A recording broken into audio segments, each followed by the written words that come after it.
to put it right underneath the 0. So here's a blue line that means underneath the 0. And then I'm going to put it at this edge. So now you can see that the blue lines are not just the edges, but they're other objects, like the other objects in the keypad and also now the title, the display rather, at the top. So I've got all these buttons. They're all sending this message, append digit. So I need to figure out which one is sending it so that I can do the right thing. So let's start writing some code inside the method. So the first thing I'm going to do is declare a local variable. This is just a local variable inside this method. And I'm going to do that by saying let digit equal. So I want this local variable to be the digit that was pressed. Okay? So first thing that's quite different here is what's let? Okay? Why isn't this var? Right? Because var means variable. What the heck does let mean? Well, let is exactly the same as var, except it's a constant, which means you're going to assign this right off the bat, and it's never going to change in this method. Now, Swift makes a big deal of this, and I love this feature, because if I'm reading this code, I know that digit is never going to be changed. This might be, it might have a dozen lines of code, which, by the way, you shouldn't have very many methods with many more lines of code than that, okay? You want people to be able to kind of see what a method's doing. You can use other methods, call other methods if you need to get more code in there.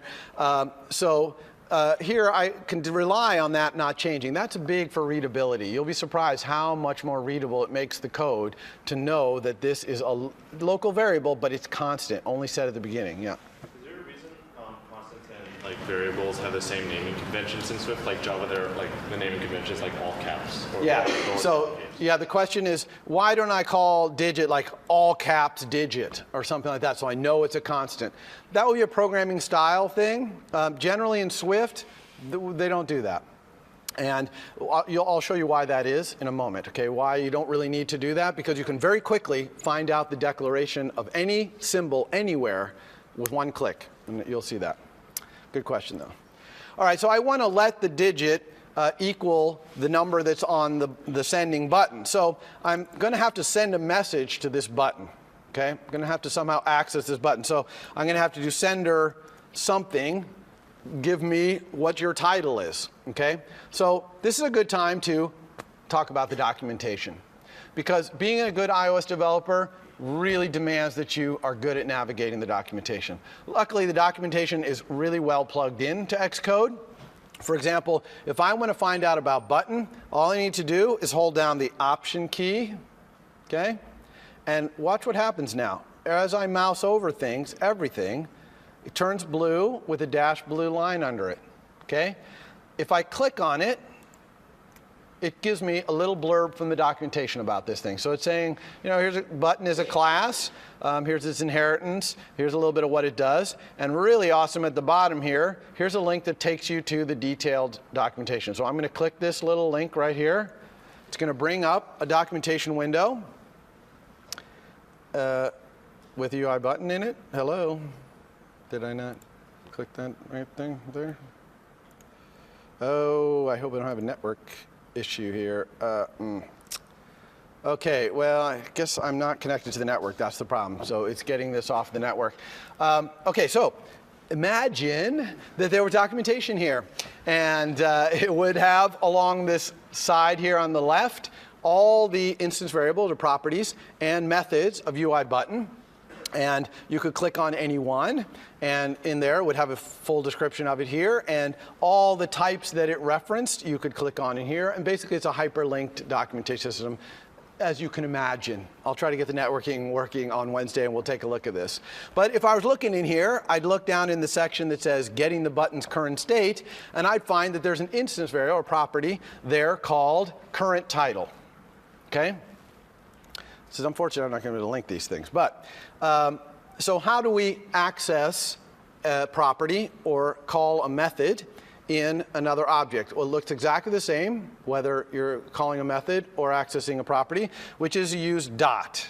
Okay, this is the same syntax that's used in a lot of languages, is to do dot. And so when you do that, Xcode's going to say, oh, well, here's all the things button knows how to do. Okay? And as you can see, button knows how to do a lot of things because it inherits from a class that inherits from a class, inherits from a class that all have lots of methods in them. So when I looked at that documentation, I found that current title was the thing I wanted. Now notice as I start to type a C, it's already cutting down the things that could be starting with a C, and then CU, they cut down even more. I can type tab to get to the first ambiguity point. Then I can type T, okay? And then tab again, I'm here at current title, and then I can press return. Okay? So there it is, digit equals sender current title. What's going on here in terms of sender title? Let's go ahead and print this out to the console just to see what's going on. So I'm going to print len, which is a function, a global function, that takes a string, so I give it a string. And inside that string, I'll type digit equals. And now I want to embed the value of digit in this string. And Swift has a really cool feature, which is backslash, open parentheses, close parentheses. If you put that in a string, and then inside there you put some expression, then it will evaluate that expression, turn it into a string, and embed it in this string. Okay? So it's really easy to print len values by using this backslash parentheses. Okay? So let's go ahead and run and see what happens when we press these buttons, see what kind of result we get. It's not going to be quite what we expect, but let's see. All right, so here's our UI. We've got our buttons. That's a good start. And now, and the console, where's the console? Well, watch this. I'm going to press a button, 5. The console appears at the bottom here. See this down here? This is the console. And it's saying digit equals, optional 5. Okay? How about a 9? They're all optional. What the heck is going on here? Okay? This is crucial to understanding Swift. This is probably the most important thing to understand that people don't quite get right from the start. So we're really going to focus here on understanding what optional means right there. Okay? So let's go back to our code and look at this. Oh, and by the way, when the console appears down here, you can make it go away with this little button, or you can just drag it out of the way. Okay? But sometimes it's nice to have that console still there so you can look at your output while you're, reacting to whatever you found. In fact, we will leave that there so you can see the optionals. All right, so what's going on here? Well, what's happening here is, well, first of all, don't you find this a little bit odd? Let digit, I didn't put a type. See that? What type is digit? Okay, there's no type in there, no type information whatsoever. So does Swift have untyped variables? No, it's the exact opposite. Swift is very strongly typed. Okay, all variables have a type. You have to specify a type. But Swift is also incredibly good at what's called type inference. So we can infer the type from the context. So here, I let digit equal whatever this is, this current title, and so it just made digit be the same type as this. Okay?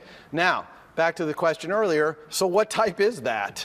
Well, if I hold down option, okay, just like we used option to go look into the documentation, we can also option click on our own variables to see, are they constant, are they variables, and what type are they? So watch this. Option click, it says digit is of type string question mark. Okay, string question mark. That question mark means optional. So there is a type in Swift, it's a type called optional. Okay? Optional, that type, can have only 2 values. One value is not set. Okay? This optional is not set. Either it has never been set or someone set it to the not set state. They unset it, if you want to think about it that way.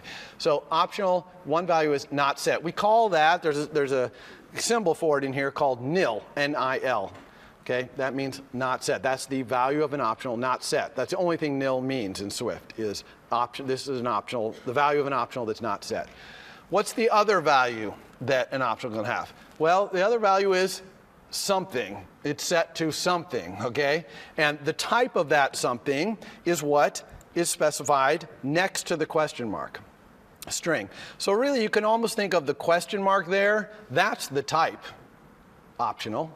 And that string to the left is just saying, if this optional is set, what type of thing is it set to? In this case, set, what type of thing is it set to? In this case, a string. So we would call this an optional string. But it's really an optional. It's not a string that can be nil. It's an optional that can be a string. Everybody cool with that sentence? That's an important sentence to understand. Okay? So this got to be an optional because this current title method right here returns an optional string. Let's look at that. So I'm going to option down here, click, look at this. This is the documentation for it. It's a instance variable, a property on UI button. Name is current title. The type is string question mark. And this little get means it's read only. I can only get the current title. I can't set it. There are other ways to set a button's title. You can't set it with this method or this property. So it's an optional. So that's why this ended up being an optional. All right. Well, that's all wonderful.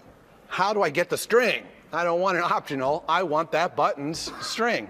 And the way you do that is you unwrap the optional, meaning you look in there and get the associated value with exclamation point.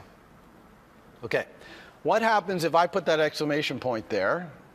Well, first of all, let me show you that when I put that exclamation point, look what happened to digit. I'm option clicking on digit. It's not an optional anymore. Digit turned into a string because I unwrapped the optional that came back from current title and got the string out of there. But what happens if this is nil? What happens if this optional is nil? In other words, the button title has never been set. Crash. Okay? Crashes your program. So if you use exclamation point to unwrap an optional, and that optional's current value is not set, nil, then it will crash your program.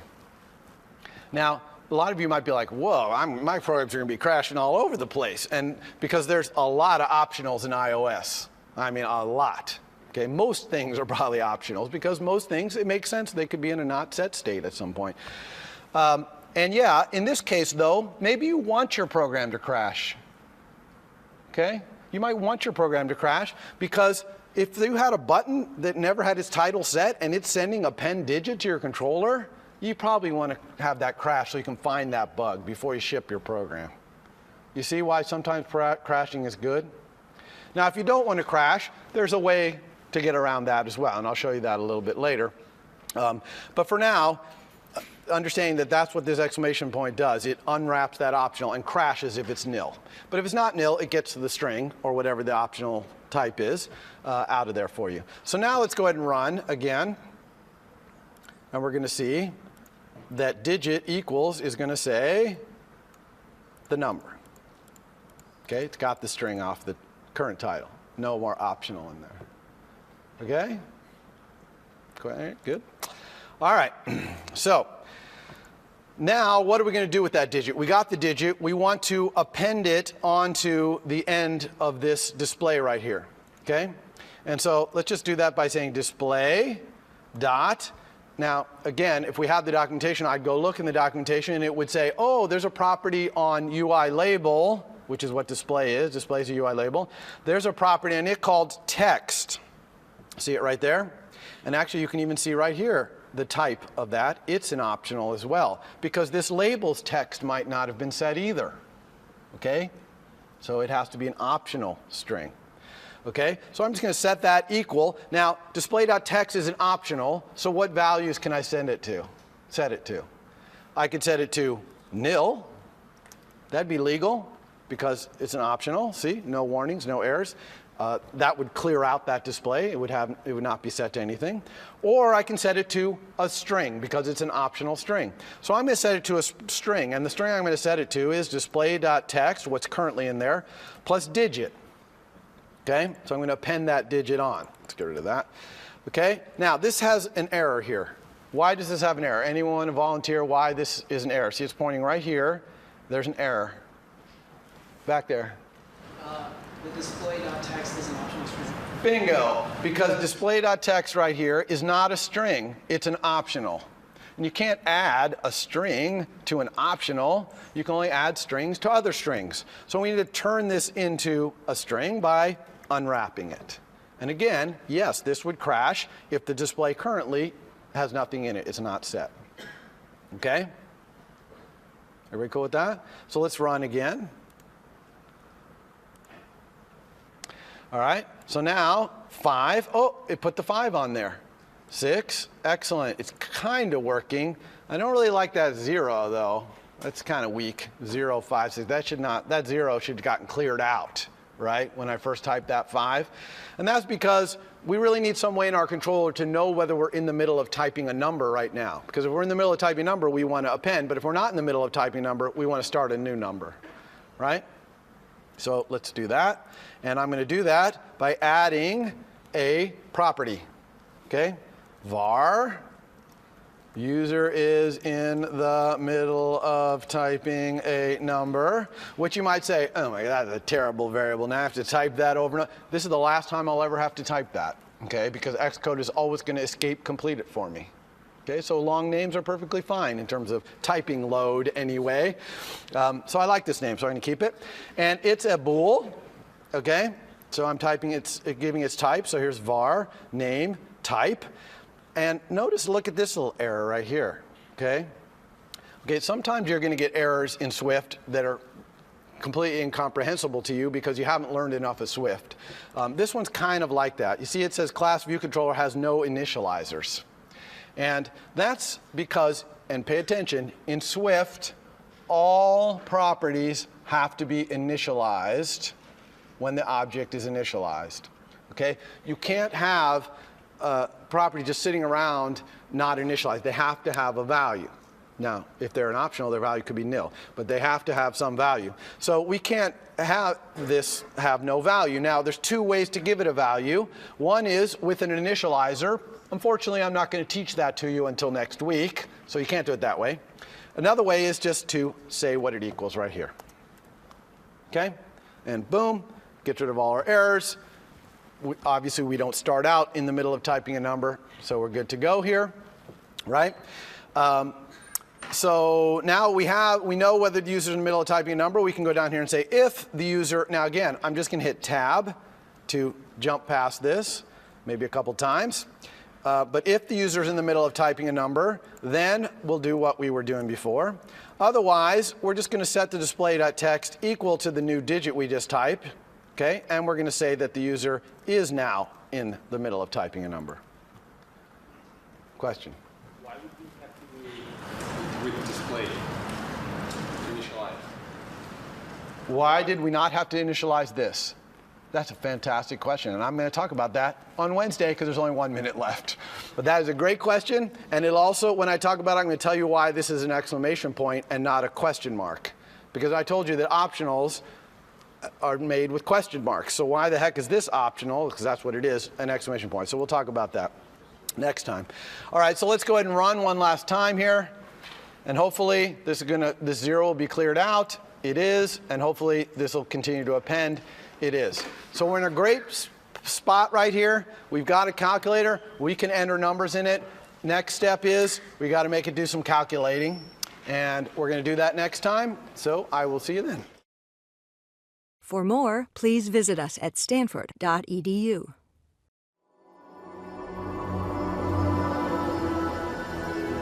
Stanford University. All right, well, welcome to Stanford CS 193P, winner of 2015. This is lecture number 2. Apologize up front for my terrible voice. We're going to try and get through this as best we can today.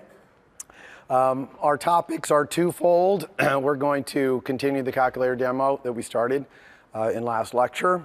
And then we're going to have some slides about this model view controller object-oriented design pattern that we're going to use in everything we do when we build applications in this class. All right, so let's get started with that demo. Again, here's a slide with a summary of kind of the important things we're going to talk about. You don't need to read those in advance here. It's more for reference. My slides in general, I post them. It's mostly intended to almost be note-taking for you, to be able to go back and try and figure out, oh, what did he talk about that day? Oh, yeah, what's important, etc. So my slides do tend to be a little bit dense. I tend to put a little more on them than just bullet items. But that's because I want you to be able to look back and kind of get just a little bit more depth to remind yourself what I talked about. Okay? All right, so this demo, if you'll remember last time where we left off, we had gotten the keypad fully working. All right, and we were talking a little bit about properties and instance variables and how we had to initialize them. And someone asked a question right at the end of lecture, perfect timing. What about the little outlet that we dragged out, that display UI label exclamation point? How come we didn't have to make that equal to something to start? And that's where this demo is going to pick up. Okay? Okay, well, let's dive back into this demonstration where we left off, which was this line of code here. And we had just talked about the fact that we have to initialize all of our variables in a class, in any class. And so that's why we need this equals false here. We wanted the equal false too, but we needed it. And yet it didn't seem like we needed one here. And why was that? Well, it turns out that this right here, even though it doesn't quite look like one, is an optional. And optionals automatically get equal nil given to you. So you don't have to actually put the equals nil here. So that's why, so this one is getting initialized. It's just being done automatically for you. But let's talk about the look of this thing. It's got this exclamation point here. And if it were an optional, you'd be used to it having a question mark. For example, when we look at this optional right here, current title, you see it's string question mark, not exclamation point, question mark. So what's the difference between a question mark and an exclamation point here? And the answer is it makes no difference to the actual type. It's still an optional whose value here could be a UI label. But it matters on the usage of it. And this is purely just a kind of compiler helping you out thing here. But if we look, when I change this to a question mark, you see that some errors appear down here. So let's click on one of these errors, like this one, and you can see the error is that UI label question mark does not have a member name text. In other words, you can't send text to a UI label question mark, which is what this is.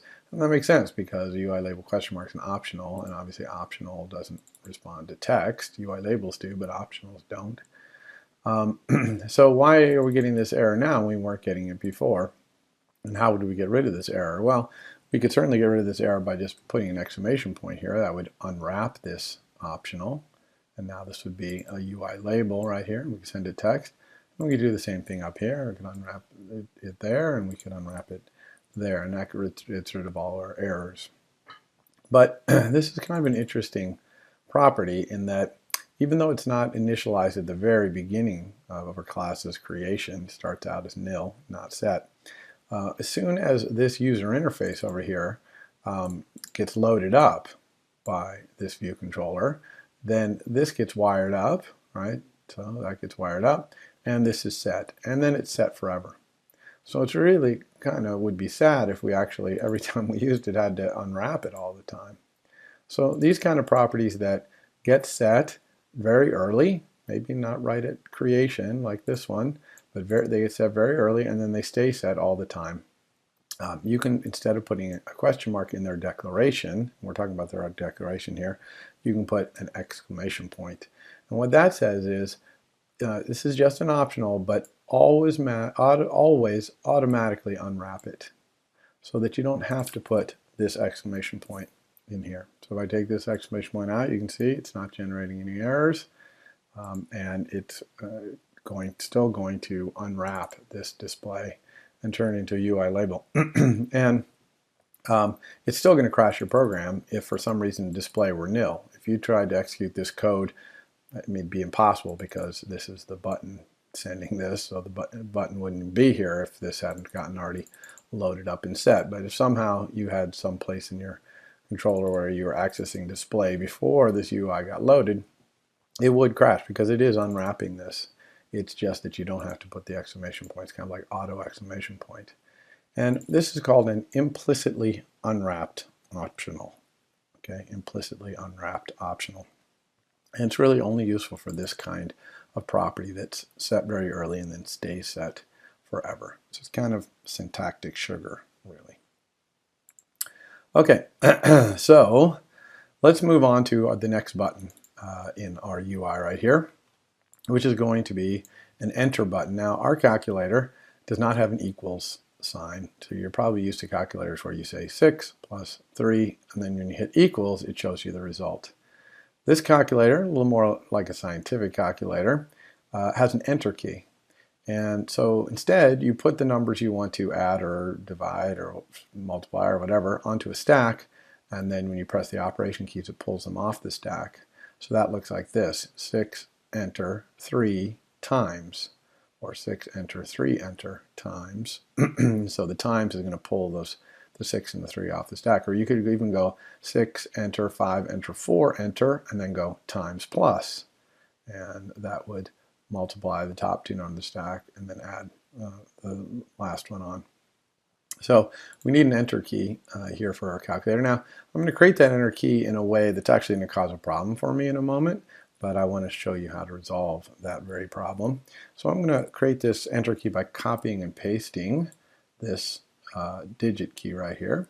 And I'm just going to put it in here. Notice how I'm lining these blue lines up absolutely perfectly. I don't want them to be, you know, like it's lined up with that one, but not that one, or vice versa. I want them perfectly lined up, because later I'm going to spread these out over the whole UI. And if I haven't lined these up just absolutely perfectly, then Xcode's not going to quite know what I want here in terms of the relationship between these. All right, so we don't want a 3 on here. We want to have a enter symbol. So I'm going to go up here to special characters. This is on in most Mac applications. You can go to the edit menu and get special characters. And I'm going to search for this one actually. I think it's called a return. Yeah, and these are just Unicode characters right here. And so I want this one that looks like kind of like a return key or an enter key. So I have this, and I'm going to use the same mechanism we used before, which is control drag. So I'm just going to control drag out here, and we're creating an action, of course, because we want this button to send us a message. I'm going to call enter, because that's what it is, the enter key.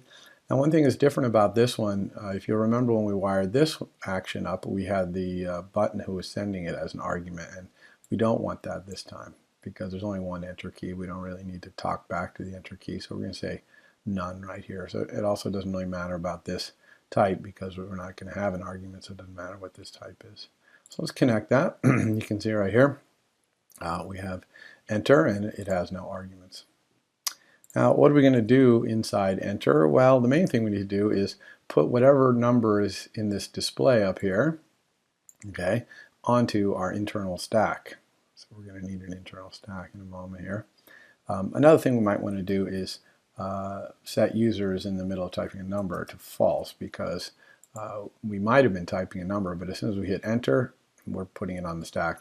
Next time we type a digit, we're going to be starting a new number. All right, so we'll call that user is in the middle of typing a number false there. Now, let's go ahead and actually run this and see how this is working, because there's going to be a little problem here. I'm just going to run this.